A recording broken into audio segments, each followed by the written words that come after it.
Bismillahirrahmanirrahim. Welcome to the Inclined Thinkers. I am Siddiq Amar, your chemistry teacher. Dear students, आज हम scheme of study chemistry जो है उसको discuss करने के लिए जा रहे हैं। बेसिकली हम देखेंगे कि कितनी टाइप के क्वेश्चन जो है वो पेपर में आते हैं। यकीनन वो 3 टाइप्स के हैं, जिनमें एमसीक्यूज़ हैं, शॉर्ट क्वेश्चन आंसर्स हैं और लॉन्ग क्वेश्चन हैं। लेकिन उससे ज़्यादा इम्पोर्टेंट ये है कि किस चैप्टर में से कितने एमसीक्यूज़ आएंगे, कितने शॉर्ट क्वेश्चन आएंगे और सिमिलरली कितने जो है वो लॉन्ग क्वेश्चन आएंगे।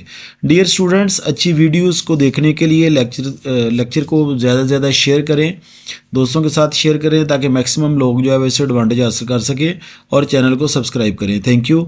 आज का जो हमारा मेन थीम है वो ये है कि हम 9th केमिस्ट्री जो है उसकी स्कीम ऑफ स्टडी 2025 को डिस्कस करने के लिए जा रहे हैं। सबसे पहले हम ये देखेंगे कि क्वेश्चन जो है उसके पार्ट जो है वो कितने बनेंगे। सबसे पहला जो हमारा पार्ट होगा वो होगा हमारा मल्टीपल चॉइस क्वेश्चंस का, यानी एमसीक्यूज़ का।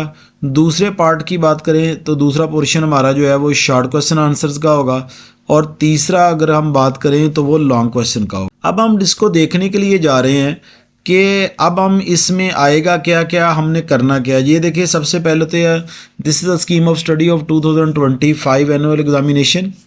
The first portion is related to the MCQs. I have underlined this concept and I have underlined the first portion. First of all, there are how many chapters of the part 1 of chemistry class 9th? There are 8 chapters. हम ये देखेंगे कि जो पहला chapter है उसमें से कितने एमसीक्यूज आएंगे। पहले चैप्टर में से बेटा एक एमसीक्यूज आएगा। सेकंड चैप्टर जो है उसमें भी एक एमसीक्यू आएगा। थर्ड चैप्टर जो है उसमें 2 एमसीक्यूज आएंगे।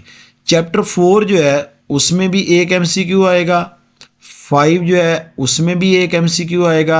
इसी तरह चैप्टर नंबर 6 और चैप्टर नंबर 7, इसी तरह चैप्टर नंबर 8, इन तीनों में से 2-2 एमसीक्यूज जो हैं वो आएंगे। मैं आपको फिर बता दूं, चैप्टर 1, चैप्टर 2, चैप्टर 4 और चैप्टर 5, ये 4 चैप्टर्स ऐसे होंगे जिनमें से हर चैप्टर में से एक एक एमसीक्यू आएगा। इन 4 चैप्टर में से 4 एमसीक्यूज आएंगे। अगर हम बात करें चैप्टर नंबर 3 की, चैप्टर नंबर 6 की, चैप्टर नंबर 7 और चैप्टर नंबर 8, ये 4 चैप्टर्स ऐसे हैं जिनमें से हर चैप्टर में 2-2 एमसीक्यूज आएंगे। इसका मतलब है कि इन 4 चैप्टर में से जो है वो टोटल 8 आएंगे और बाकी 4 चैप्टर जो है उनमें से 4 आएंगे। टोटल 12 एमसीक्यूज होंगे और 12 के 12 जो है वो आपने सॉल्व करने हैं। अब हम जा रहे हैं शॉर्ट क्वेश्चन, जो सेकंड पोर्शन होगा उसकी तरफ।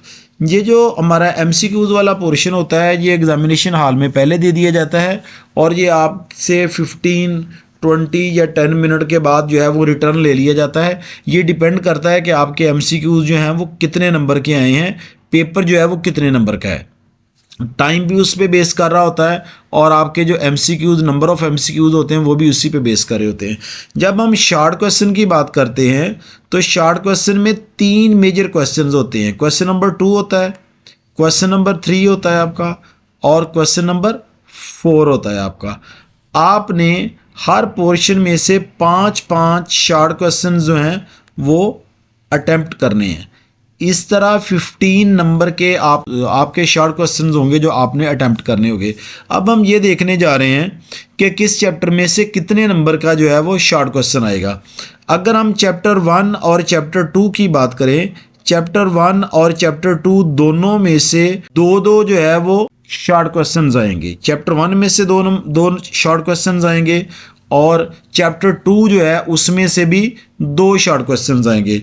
अगर हम चैप्टर 3 की बात करें, this is much more important, तो इसमें से हमें 4 शॉर्ट क्वेश्चंस आएंगे। इस तरह जो क्वेश्चन नंबर 2 होगा उसके टोटल 8 शॉर्ट क्वेश्चंस होंगे और उनमें से 5 शॉर्ट क्वेश्चन जो है उनको हमने अटेम्प्ट करना है। स्टूडेंट्स, मैं आपको फिर बता दूं कि चैप्टर 1 और चैप्टर 2 जो है उन दोनों में से 2-2 शॉर्ट क्वेश्चन आएंगे, जबकि चैप्टर नंबर 3 जो है उसमें से 4 शॉर्ट क्वेश्चंस आएंगे, जो टोटल 8 बनेंगे। आपने 5 को अटेम्प्ट करना है। अगर हम क्वेश्चन नंबर 3 की बात करें, इसमें भी टोटल 8 शॉर्ट क्वेश्चंस आएंगे, उनमें से हमने 5 को अटेम्प्ट करना है। चैप्टर 4 जो है इसमें से हमें आएंगे 2 शॉर्ट क्वेश्चंस, जबकि चैप्टर नंबर 5 और चैप्टर नंबर 6 इन दोनों में से जो है 3 शॉर्ट क्वेश्चंस आएंगे। इस तरह ये भी टोटल 8 बन जाएगा। मैं फिर बता दूं, चैप्टर नंबर 2 में से 2 शॉर्ट क्वेश्चंस होंगे, चैप्टर 5 और चैप्टर 6 में से 3 शॉर्ट क्वेश्चंस होंगे। ये टोटल 8 होंगे। इनमें से हमने जो है वो 5 को अटेम्प्ट करना है। अब हम आते हैं क्वेश्चन नंबर 4 की तरफ। क्वेश्चन 4 में जो है वो हमारे पास सिर्फ 2 चैप्टर बचते हैं, चैप्टर नंबर 7 और चैप्टर नंबर 8। इन दोनों में से जो है वो 4 शॉर्ट क्वेश्चंस आएंगे। इस तरह इसमें भी टोटल जो है वो 8 शॉर्ट क्वेश्चंस होंगे, जिनमें से 5 शॉर्ट क्वेश्चंस को जो है वो हमने अटेम्प्ट करना है। अगर हम इसकी ओवरऑल बात करें कलेक्टिवली, चैप्टर 1, चैप्टर 2 और चैप्टर 4, इन 3 चैप्टर में से आपको 2 शॉर्ट क्वेश्चंस आएंगे। चैप्टर नंबर 3, चैप्टर नंबर 7 और chapter number 8, chapter number 3, chapter number 7 और चैप्टर नंबर 8, इन तीनों चैप्टर्स में से आपको 4 शॉर्ट क्वेश्चंस आएंगे। इसके अलावा चैप्टर नंबर 5 और चैप्टर नंबर 6, इसमें से आपको 3 शॉर्ट क्वेश्चंस आएंगे। ओवरऑल ये 24 शॉर्ट क्वेश्चंस आएंगे, जिनमें से हमने 15 जो है वो अटेम्प्ट करने हैं। ये सेकंड पोर्शन मुकम्मल हो गया। अब हम करते हैं लॉन्ग क्वेश्चंस की बात। टोटल हमें 3 लॉन्ग क्वेश्चंस आएंगे, उनमें से 2 को जो है वो हमने अटेम्प्ट करना है। अब हम चलते हैं लॉन्ग क्वेश्चन में। जो पहला क्वेश्चन होगा हमारा वो क्वेश्चन नंबर होगा 5। क्वेश्चन नंबर 5 में जो पार्ट 1 होगा या पार्ट ए होगा वो चैप्टर नंबर 1 में से आएगा। ये देखें, पार्ट ए जो है वो चैप्टर नंबर 1 में से आएगा और पार्ट बी जो है क्वेश्चन नंबर 5 का वो चैप्टर 4 में से आएगा। यानी पहले की पेयरिंग बनी है 4 के साथ। ए पार्ट जो होगा वो पहले में से आएगा, जबकि बी पार्ट जो होगा वो चैप्टर नंबर 4 में से आएगा। अगर हम लॉन्ग क्वेश्चन में सेकंड क्वेश्चन की बात करें, यानी ओवरऑल क्वेश्चन नंबर 6 की, तो उसका जो पार्ट ए है वो चैप्टर नंबर 2 में से आएगा और पार्ट बी जो है वो चैप्टर नंबर 5 में से आएगा। मैं फिर बताता चलूँ, क्वेश्चन नंबर 6 की बात करें तो उसमें से पार्ट ए जो है वो हमें चैप्टर नंबर 2 में से आएगा, जबकि पार्ट बी जो है वो हमें चैप्टर नंबर 5 में से आएगा। आगे आ जाते हैं क्वेश्चन नंबर 7 की तरफ। क्वेश्चन नंबर 7 में क्या होगा कि पार्ट ए जो है वो चैप्टर नंबर 6 में से आएगा और पार्ट बी जो है वो चैप्टर नंबर 7 में से आएगा।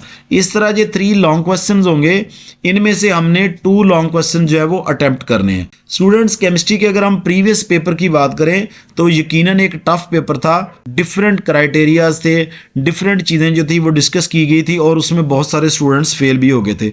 उसकी रीज़न क्या थी कि जो नॉलेज बेस्ड क्वेश्चन थे वो प्रीवियसली यही आते थे, लेकिन इस मरतबा क्या होगा कि आपके 45 मार्क्स जो होंगे, यानी 75% पेपर जो है वो आपका नॉलेज बेस्ड होगा, जबकि 25% यानी 15 मार्क्स का पेपर जो है वो आपका एनालिटिकल रीजनिंग पे बेस कर रहा होगा। यानी उसमें डायरेक्ट इजी क्वेश्चन नहीं होंगे, उसमें टेक्निकली क्वेश्चन पूछे जाएंगे जिसको जो रीजनिंग से रिलेटेड होंगे। इस बात से बहुत केयरफुल रहना है, पहले क्वेश्चन को पढ़ना है और उसके बाद उसको रिस्पॉन्ड करना है। पर्टिकुलरली जब हम एमसीक्यूज की बात करते हैं, अगर पहला ही आपकी ऑप्शन ठीक नज़र आ रही है तो फिर भी चारों ऑप्शंस को पहले पढ़ लें और उसके बाद टिक करें, फिर ये आपके लिए जो है वो हेल्पफुल साबित होगा। Students, thank you very much. मैं हमेशा कोशिश करता हूँ कि आप लोगों के साथ क्वालिटी वीडियो जो है वो शेयर करूँ। चैनल को सब्सक्राइब करें, मैक्सिमम दोस्तों के साथ शेयर करें। अल्लाह हाफिज़, अस्सलाम वालेकुम।